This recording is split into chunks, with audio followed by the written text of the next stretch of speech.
हे गिरिधर, हे गोपाल, जन्म तो माता कुंती ने मुझे भी दिया। खून तो पांडवों सा मेरे रगों में भी था।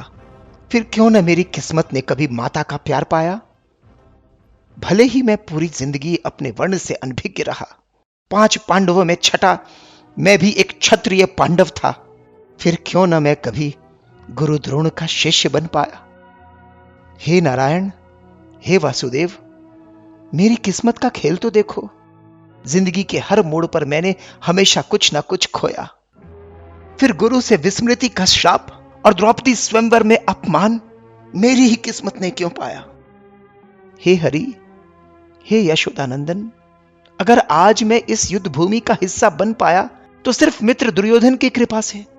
फिर पांडवों के विरुद्ध लड़ते देख क्यों दुनिया ने मुझे गलत पाया। हे अंगराज कर्ण, जीवन जीने का अधिकार तो मेरा भी था। फिर क्यों मेरे जन्म से पहले ही मृत्यु मेरा इंतजार कर रही थी। माता पिता के प्यार पर हक तो मेरा भी था। फिर क्यों उनके कोमल स्पर्श से पहले ही मेरे भाग्य में मेरे ही मामा की कठोरता थी। निरापद बचपन गुजारने का अधिकार मेरा भी था अंगराज।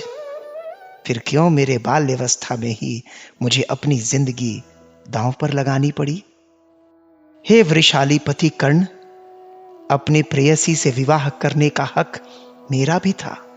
फिर क्यों मेरी प्रीत सच्ची होने पर भी मेरा प्रारब्ध मेरे इच्छा के विरुद्ध था। हे सूर्यपुत्र, हे दानवीर, अगर इस युद्ध में कौरवों ने जीत पाई तो इसका श्रेय तुम्हें जरूर मिलेगा। पर अगर अंत में पांडवों की जीत हुई तो इस यशोदानंदन को सिर्फ इस युद्ध को उकसाने का दोष मिलेगा। हे श्रेष्ठ योद्धा, इस दुनिया में ऐसा कोई व्यक्ति नहीं जिसके जीवन में कठिनाइयों से भरी चुनौतियां नहीं। जिंदगी ने हमारे साथ कितना अनुचित किया, कितना अपमान किया, यह महत्वपूर्ण नहीं। अगर कुछ महत्वपूर्ण है तो उस समय हमने उन परिस्थितियों पर कैसी प्रतिक्रिया दी, यह महत्वपूर्ण है। जीवन में यदि कुछ सत्य है तो वो है धर्म।